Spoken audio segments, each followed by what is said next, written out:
Michael Grinder here. I just want to welcome all the teachers to hopefully a better year, 2022, than we had in 2021. Now I'm wearing the traditional New Year's Eve hat, but I've put something in it. I've put in some Q-tips. Promise I'll explain. But let's first talk about the kind of students that we have in our classroom. If you think about it, for a year and a half, they've been electronically occupied at home. Now, the advantage for them is that they can look at this and it will provide all of the visual, all of the sounds, so they can just be passive and enjoy it. Sometimes pressing buttons, of course. Then they come to school. What is school? School is when we want an active brain, not a passive brain. We want to be able as a teacher to go, remember yesterday it was over here on the sideboard, and the students go, there's nothing on the sideboard today. In other words, if you don't provide the active, they have a hard time understanding what's going on. So if I may, we're teaching manners, folks. We're teaching manners. If you teach a grade level, pretend 5, could be 10th, take 5th grade.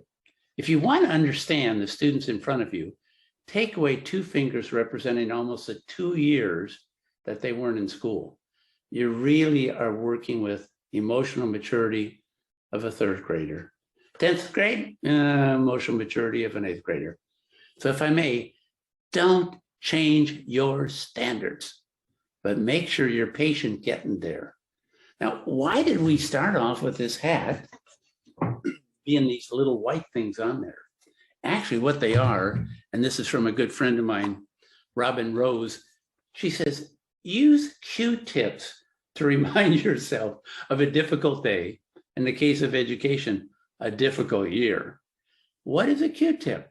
She took the letters Q, T, I, P, and she said, consider that the Q-tip stands for quit taking it personally, because that's when we get in trouble. You feel like they really are trying to insult you? No, they may be insulting a teacher, but it's only because they haven't been around education for very long.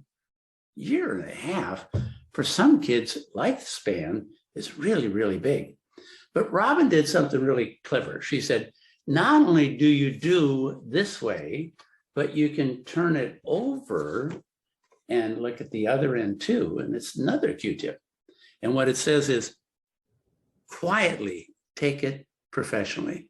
Folks, we've had a tough 2021. Let's make 2022 a more tolerant level. Michael Grinder here, New Year's resolution, Q-tip.